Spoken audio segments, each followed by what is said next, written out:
Հարգելի գործընկերներ, քաղաքացիական պայմանագիր կուսակցությունը 2021 թվականի արտահերթ խորհրդարանական ընտրություններում ստացել է Հայաստանի եւ Արցախի համար խաղաղ զարգացման դարաշրջան բացելու մանդատ։ Մանդատը ստացել է Հայաստանի Հանրապետության քաղաքացիներից։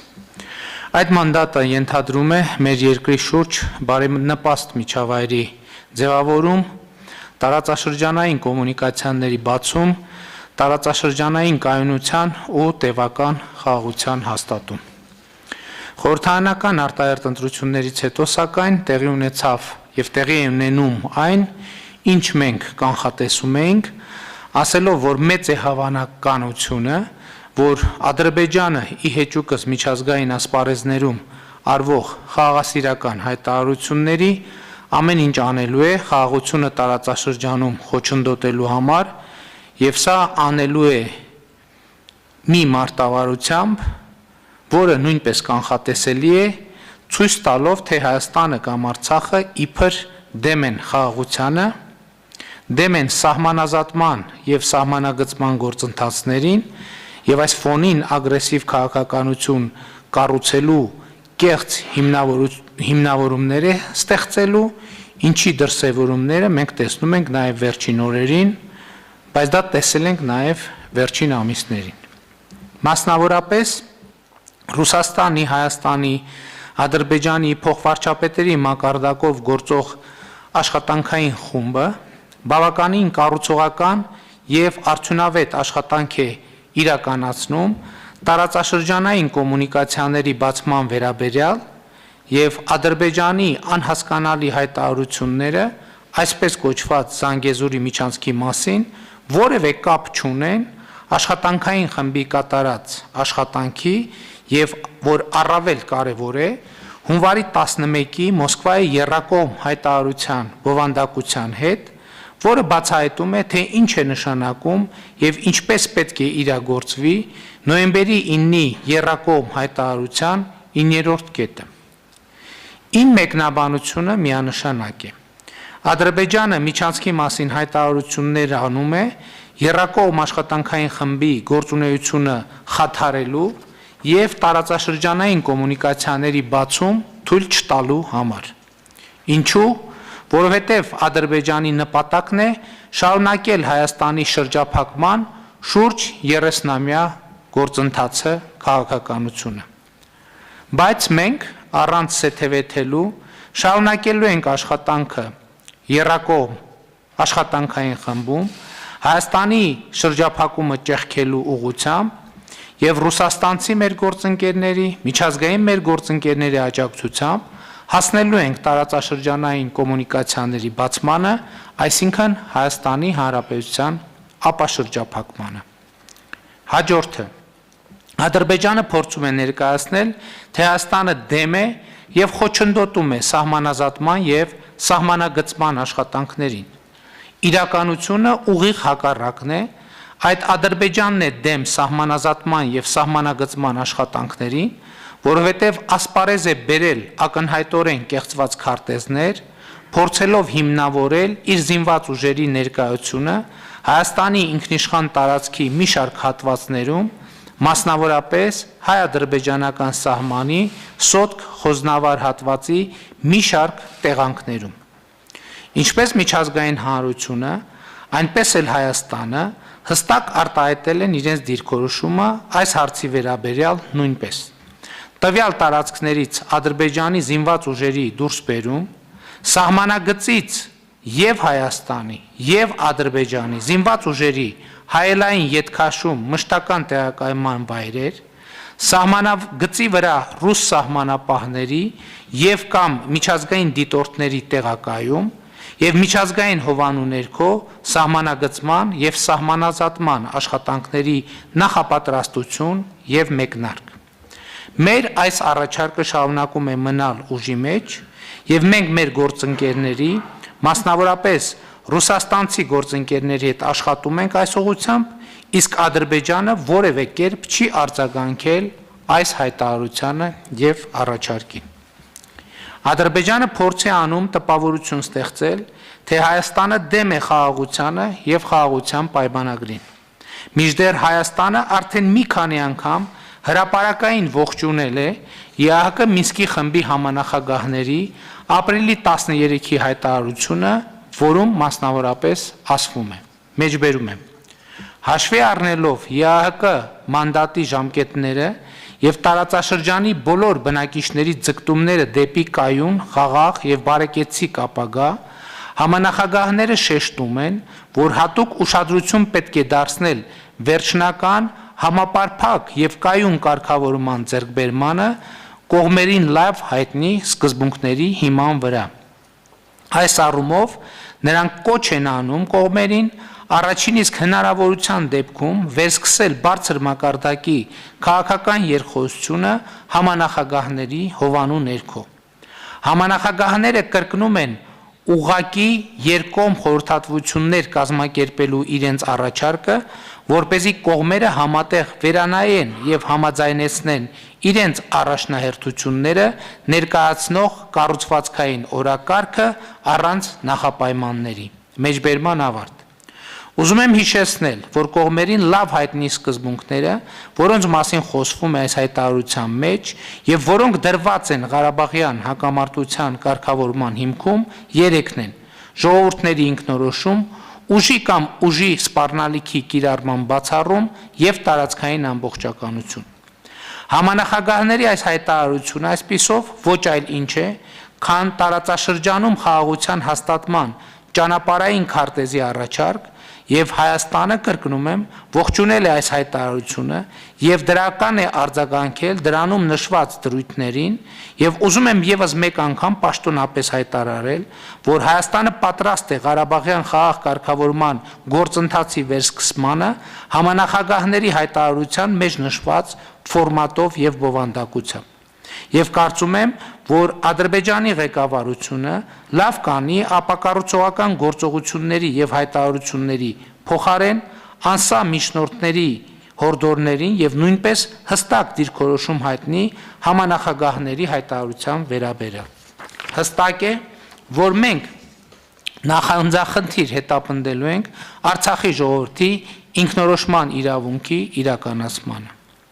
Հարգելի գործընկերներ, եթե այս ամենին ավելացնում ենք Ադրբեջանի սադրիչ, Հայաստանի տարածքային ամբողջականությանը սպառնացող հայտարարությունները, ակնհայտ է դառնում, թե ով, որ երկիրն է խոչընդոտում տարածաշրջանային կայունության եւ խաղաղության հաստատմանը։ Եթե մենք ուշադիր դիտարկենք Ադրբեջանի գործողություններն ու հայտարարությունները, կտեսնենք, որ այդ երկիրը տարածքային նկրտումներ ունի իր հարևանների մեծամասնության նկատմամբ եւ սա մեր տարածաշրջանային կայունությունն ու խաղաղությունը կասկածի տակ դնող հիմնական գործոնն է։ Անկախ ամեն ինչից Հայաստանը բոլոր հնարավոր եւ անհնար միջոցներով պաշտպանելու է իր ինքնաիշխանությունը եւ տարածքային ամբողջականությունը, ներառյալ հայ-ռուսական միացյալ զորախմբի եւ հավաքական անվտանգության պայմանագրի մեխանիզմների գործարկմամբ, ինչի շուրջ մենք շարունակում ենք մեր խորհրդակցությունները մեր գործընկերների հետ։ Վերջին 2 ամիսներին հայ-ադրբեջանական սահմանին 2 զոհ ենք ունեցել։ Ցավակցություն հայտնելով զոհերի հարազատներին եւ մերձավորներին, Հավաքական անվտանգության պայմանագրի մեր գործընկերների ԵԱՀԿ Մինսկի խմբի համանախագահության ուշադրությունն եմ հրավիրում այս փաստի վրա։ Տարածաշրջանային կայունության եւ փոխվստահության հաստատմանը խոչընդոտող հաջորդ կարևոր գործոնն այն փաստն է, որ ի հեճուկս իր ստանձնած պարտավորությունների Ադրբեջանը մինչև օրս չի վերադարձրել մեր ռազմագերիներին։ Ամեն դեպքում միջազգային մեր գործընկերների հետ համագործակցությամբ մինչև օրս մենք կարողացել ենք վերադարձնել 104 ռազմագերիներին։ Մենք շարունակելու ենք աշխատել մեր բոլոր ռազմագերիների վերադարձի ուղղությամբ Ղարաբաղի հարցի համապարփակ կարգավորման, սահմանների սահմանազատման եւ սահմանագծման աշխատանքները տարածաշրջանային կոմունիկացիաների բացումը եղել են, կան եւ լինելու են մեր առաջնահերթությունների շարքում։ Ադրբեջանն այս ապակառուցողական գործողություններով ոչ միայն խախտում է նոյեմբերի 9-ի հայտարարությունը, այլ նաև փորձում է խաթարել հունվարի 11-ի եռակողմ հայտարարությամբ ամրագրված տարածաշրջանային ենթակառուցվածքների ապաշրջափակման գործընթացը, ինչպես նաև ԵԱՀԿ Մինսկի խմբի համանախագահների ապրիլի 13-ի հայտարարությամբ նախատեսված խաղաղ բանակցությունները և տարածաշրջանային կայունությունը ընդհանրապես։ Ադրբեջանի նման գործողությունները մարտահրավեր են միջազգային իրավունքին և բոլոր այն ուժերին, որոնք շահագրգռված են տարածաշրջանային կայունության և խաղաղության հաստատմամբ, և մենք շարունակելու ենք մեր խորհրդակցությունները և համագործակցությունը այդ ուժերի հետ, և ընդգծում եմ մեր առանցքային նպատակը իրականացնել և իրացնել ժողովրդից ստացած մեր մանդատը, այն է Հայաստանի Հանրապետության հայ ժողովրդի համար խաղաղ զարգացման դարաշրջան բացելու ուղղությամբ և մենք հետևողականորեն շարժվելու ենք հենց այդ ուղղությամբ այս մանդատը իրացնելու նպատակով։ Հարգելի գործընկերներ, այսքանը որպես նախաբան, այժմ ես առաջարկում եմ անցնել մեր նիստի օրակարգին։ Օրակարգի վերաբերյալ առաջարկություններ և դիտողություններ չկան, ըստ այդմ դրվում է քվեարկության օրակարգ, ովքեր են կողմ օրակարգի հաստատմանը, դեմ չունենք, օրակարգը հաստատված է, քննարկում ենք չզեկուցվող հարցերի փաթեթը, փաթեթի վերաբերյալ առաջարկություններ, համեցեք պարոն Հարությունյան։ Պարոն վարչապետ, երրորդ կետով նախատեսված որոշման նախագծում խնդրում եմ թույլ տալ իրականացնել երկու տեխնիկական շտկում։ Աշխատակազմի հետ աշխատել ենք։ Շատ լավ, համաձայնված առարկություն չկա։ Համեցեք պարոն։ Պարոն վարչապետ, նմանատիպ հարց կա նաև 33-րդ հարցում թույլ տաք սա էլ խմբագրական բնույթի է ֆինանսների նախարարության հետ աշխատում ենք։ Ում հետ։ Ֆինանսների նախարարություն։ Շատ լավ։ Այլ չկա, ըստ այդմ դրվում է քվեարկության փաթեթը, ովքեր են կողմ ոչ չզեկուցվող հարցերի փաթեթի ընդունմանը, դեմ չկա, փաթեթն ընդունված է, քննարկում ենք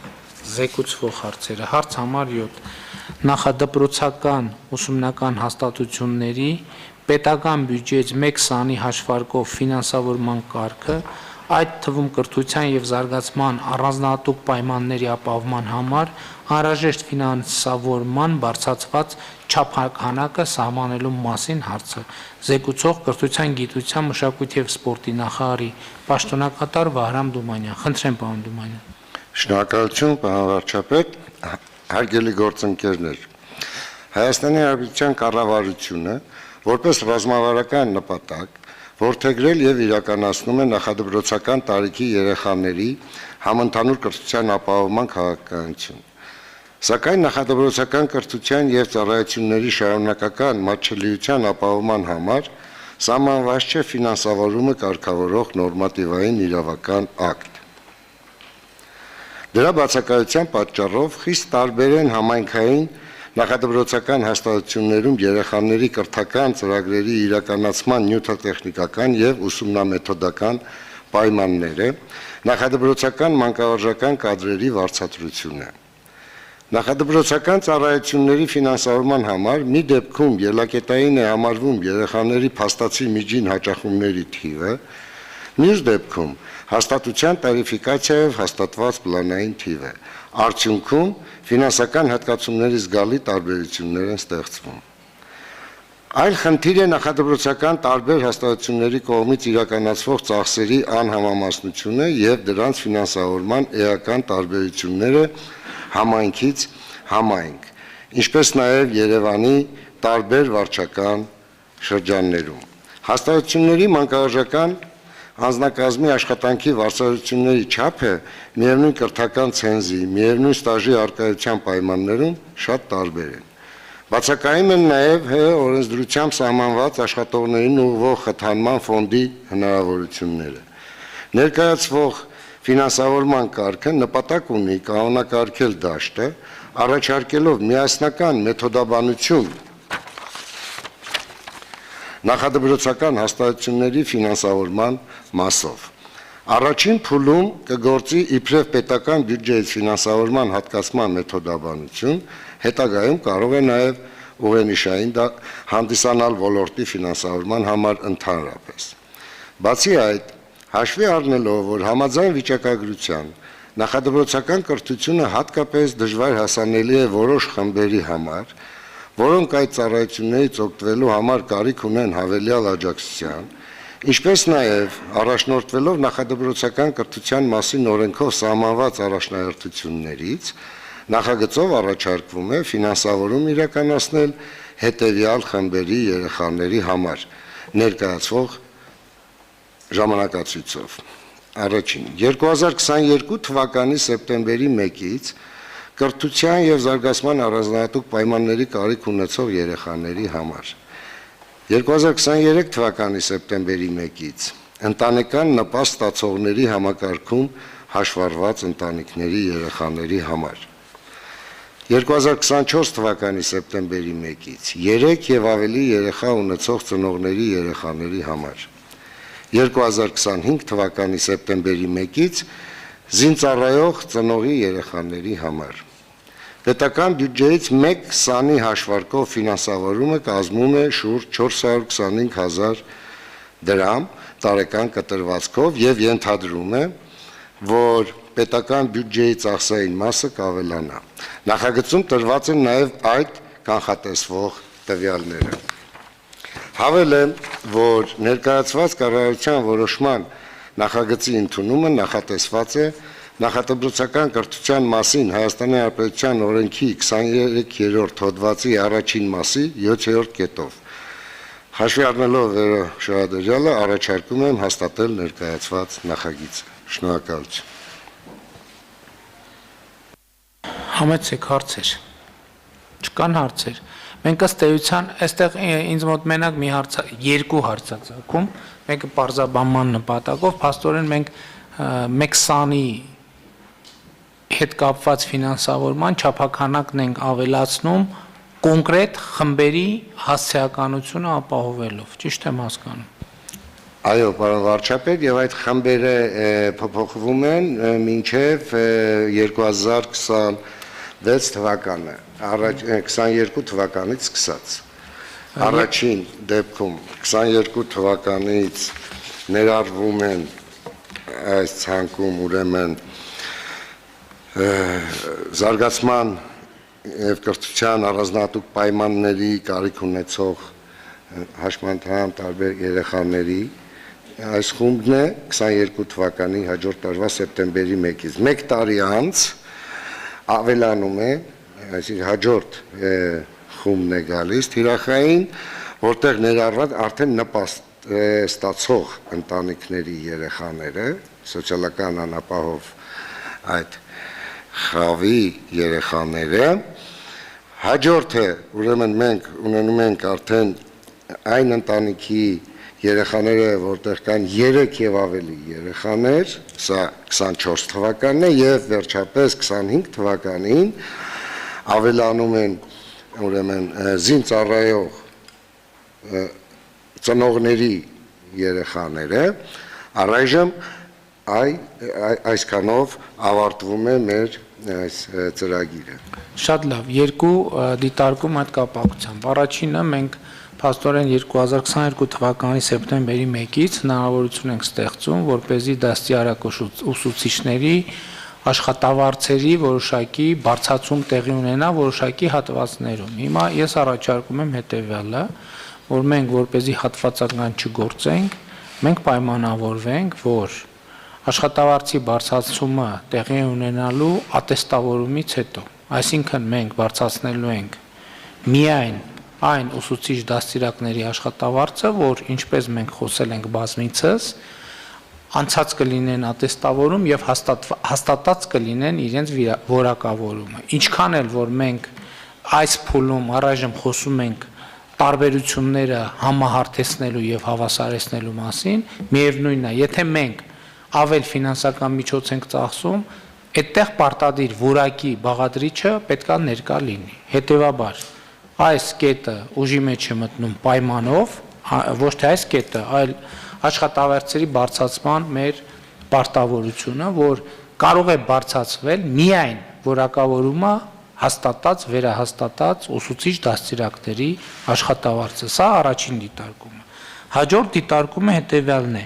2024 թվականի սեպտեմբերի 1-ից 3 եւ ավելի երեխա ունեցող ծնողների երեխաները։ Մենք սրա հետ կապված ունենք այլ ծրագիր։ Նաև մենք ունենք արդեն խոսել ենք,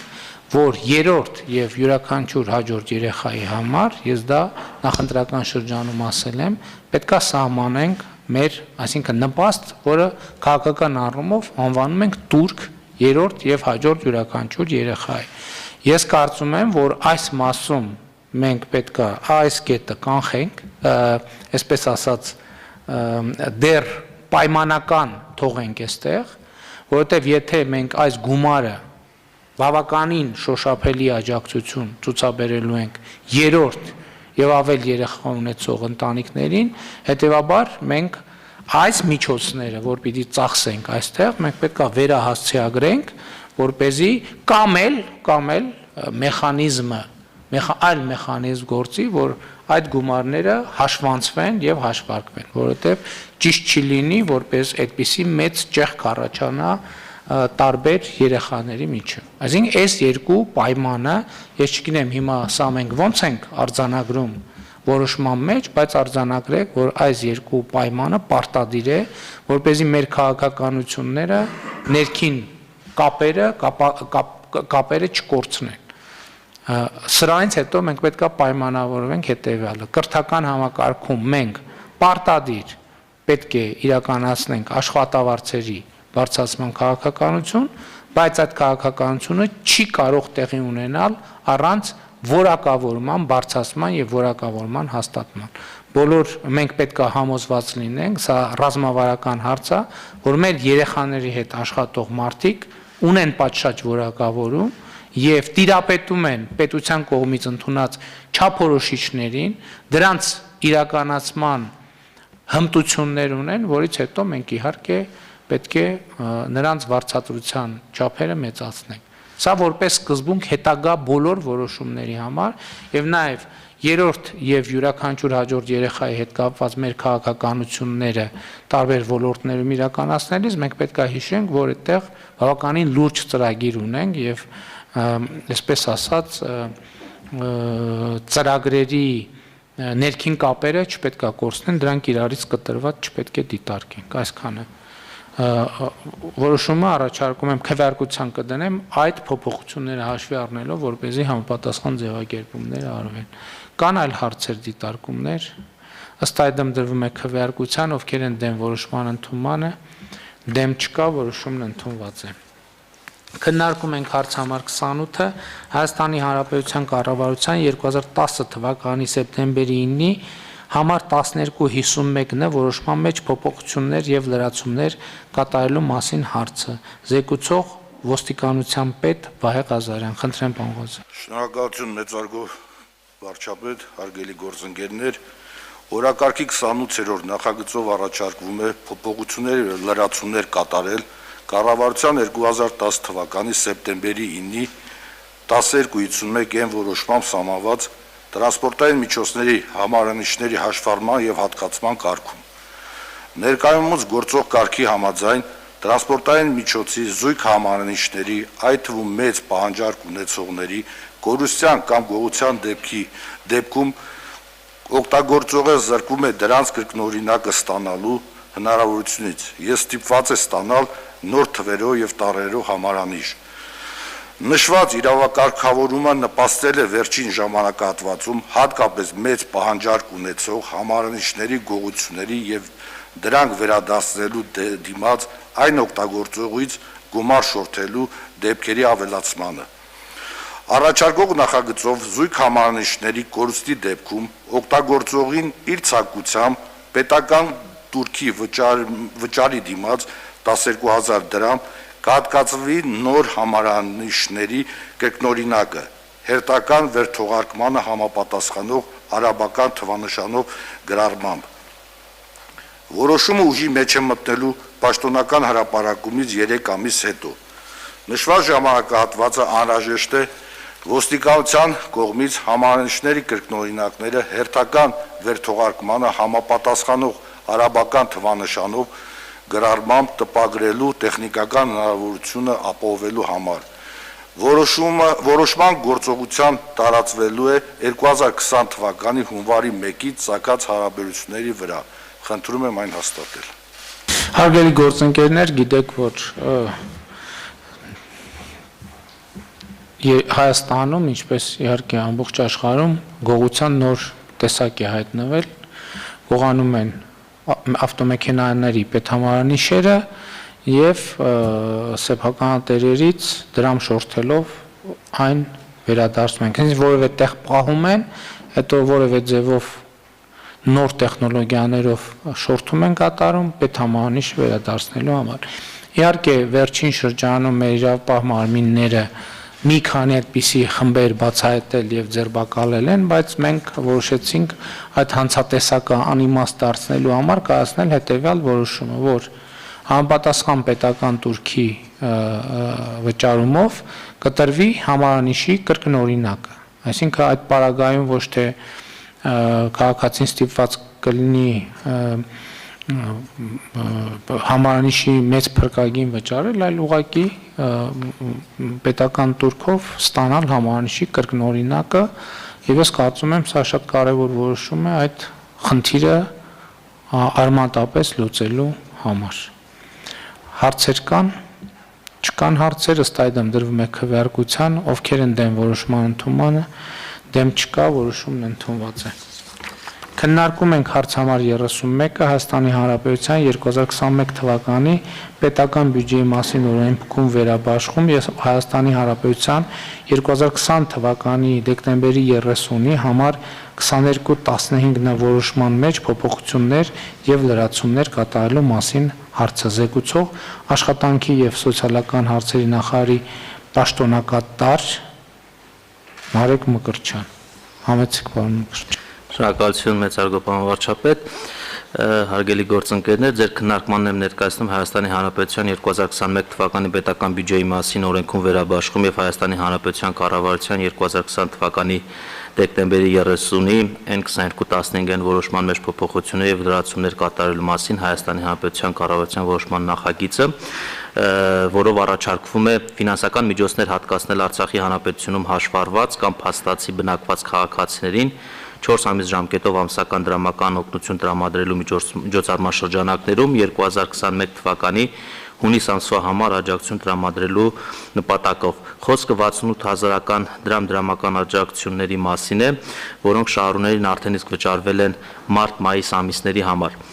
Հունիս ամսվա համար հատկացվող միջոցների հաշվին վճարվելու է խնդրող առարկա միջոցառման շրջանակներում շահառուներին վերջին հունիս ամսվա, իսկ առանձին շահառուների դեպքում նաև նախորդ ամիսների դրամական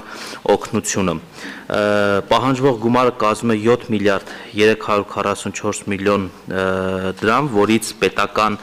բյուջեից հատկացման ենթակա գումարը կազմում է 5 միլիարդ 864 միլիոն 530 հազար դրամ,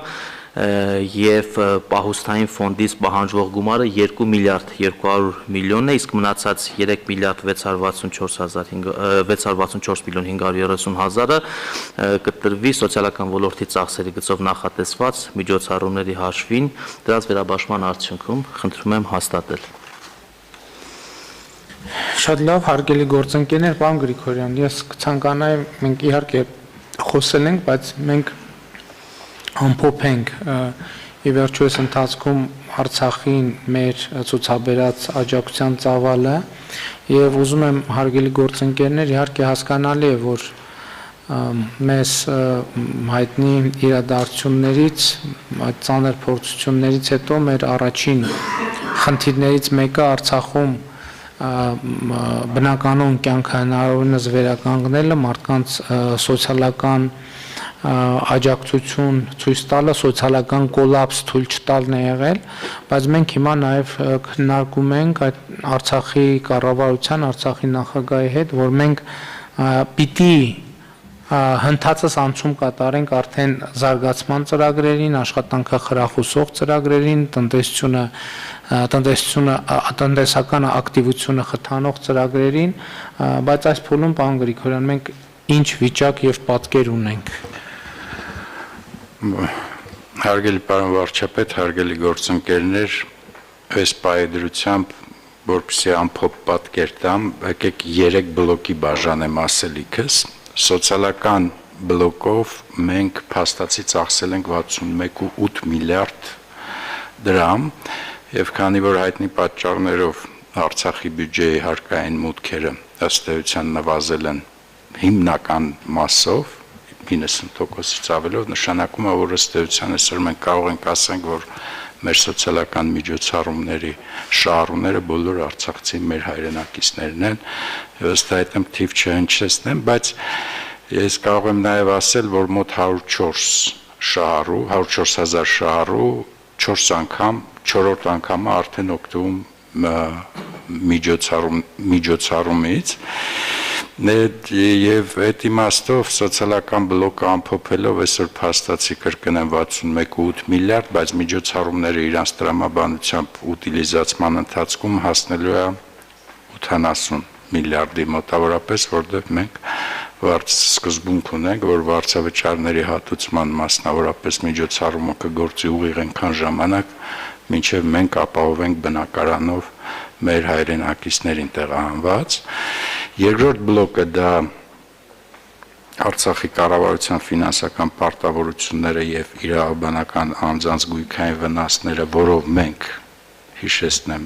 հաստատեցինք գործիք, որը հնարավորություն տվեց մաքսիմալ արդյունավետ այդ խնդիրը լուծել եւ այդ խնդիրը զգալի չափով այս բանին լուծված է,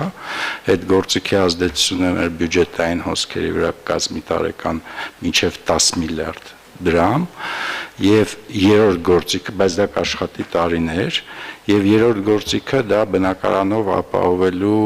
մեր հայտարարությունն է, որ հիմնադրամի հետ համատեղ մենք պետք է այդ խնդրի համար մոբիլիզացնենք մոտ 104 միլիարդ դրամ, ինչը նշանակում է, որ կառավարության ծախսը 3 տարվա կտրվածքով կկազմի շուրջ 52 միլիարդ դրամ։ Ամփոփելով ասեմ, որ սոցիալական բնույթի բոլոր միջոցառումները ընթացքի մեջ են, բնակարանով ապահովելու միջոցառումը դեռևս մշակման փուլում է,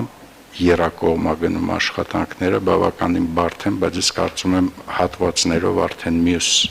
կառավարության օրակարգում կլինի լուծումներից առաջինը։ Երրորդը ըստ էության բոլոր որոշումները կայացված են, իմպլեմենտացված են եւ զգալի չափով Արցախի կառավարությունը արդեն իսկ խնդիրը լուծել է, մնացել է ֆիզիկական անձանց գույքային վնասների հատուցման ձևաչափի հետ կապված վերջնական որոշումներ կայացնեն, ես կարծում եմ մոտ ժամանակներս կայացվեն դրանք, բայց ես ասեմ նաև, որ Արցախի կառավարությունը առանցին է սոցիալական ծրագրեր իրականացնում, իհարկե ոչ այսքան մեծ ծավալի, բայց այնուամենայնիվ մենք եւ Արցախի կառավարությունը արել եւ անում ենք ամեն ինչ, որպեսզի մաքսիմալ հատուցված լինեն սոցիալական պետքերը եւ կարիքները մեր հայրենակիցների։ Շնորհակալ եմ, հարցեր խնդրեմ պարոն Մկրտչյան։ Պարոն վարչապետ, ուղղակի հնչեցնեմ, որ միայն այս ծրագրի շրջանակներում ավելի քան 26 միլիարդ մենք հատկացրել ենք մեր Արցախի հայրենակիցներին, միայն 68,000-ների դրամական աջակցության շրջանակներում, 2.5 միլիարդ էլ դոնորական կազմակերպությունների հետ համագործակցության շրջանակներում եւ հիմա ձեր ասացի համաձայն արդեն հանձնարարություն կա, նախարարությունում աշխատում են Արցախի համար ավելի զարգացման, աշխատանքի խրախուսման եւ զբաղվածության մասնագիտական կողմնորոշման ծրագրերի վրա։ Շնորհակալ եմ, Համեդ։ Պարոն վարչապետ, ուզում եմ մի կարևոր բան էլ ավելացնեմ, որպեսզի մեր անելիքները լինեն թիրախային եւ կարիքը ճիշտ բացահայտվի։ Ես ուզում եմ ասել, որ մենք իրականության մեջ ամեն ինչ անում ենք մաքսիմալ արագ, ուղղակի այստեղ ցուցակների նույնականացման տրադիցիոն խնդիրը կա, բայց կարծում եմ զգալիորեն այլևս լուծված է այդ խնդիրը, բայց ամեն դեպքում այն ինչ որ ժամանակատար է, պայմանավորված է ոչ թե ֆինանսների հայթայթման կամ ինչ որ մեր գործողությունների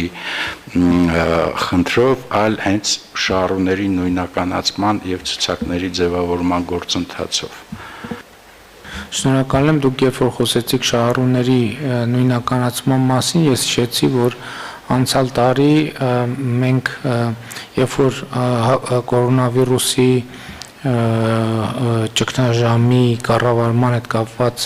աջակցության միջոցառումներն ենք իրականացնում, 26 միջոցառումներ, մենք այդտեղ նույնպես շահառուների եւ բազաների ճշգրտման խնդիր ունեինք եւ մենք այն ժամանակ պայմանավորվեցինք, որ այդ բոլոր բազաները կճշգրտվեն եւ կթվայնացվեն, կպահպանվեն, ես հույս ունեմ, որ այդ աշխատանքը արվել է եւ շարունակվում է, որովհետեւ դրանք շատ կարևոր են եւ այդ բազաները մենք ամենատարբեր առիթներով եւ ամենատարբեր ծրագրերով օգտագործում ենք եւ այն ժամանակ աջակցության ծրագրերը բավականին ուշացան, համեն դեպս մեր ցանկալից, որովհետեւ շահառուների կոորդինատները ճշտելու խնդիր կար եւ ես հույս ունեմ, որ այդ աշխատանքը արվել է եւ բազա է ձևավորվել եւ այդ բազաները հասանելի են ամենատարբեր որոշումներ կայացնելիս, տեղեկատվություն ճշտելու եւ ամբողջացնելու համար։ Շատ լավ այլ հարցեր եւ դիտարկումներ։ Հա, Արցախում նույնն է։ Այո։ Ես նկատի ունեի, որ Հայաստանում այդ թեման նույնպես չմոռանանք։ Եթե հարցեր կամ ելույթներ չկան, դրվում է քվեարկության, ովքեր են դեմ որոշման ընդունմանը, դեմ չկա, որոշումն ընդունված է, հարգելի գործընկերներ, մեր օրակարգը սպառված է, նիստը ավարտված, շնորհակալություն։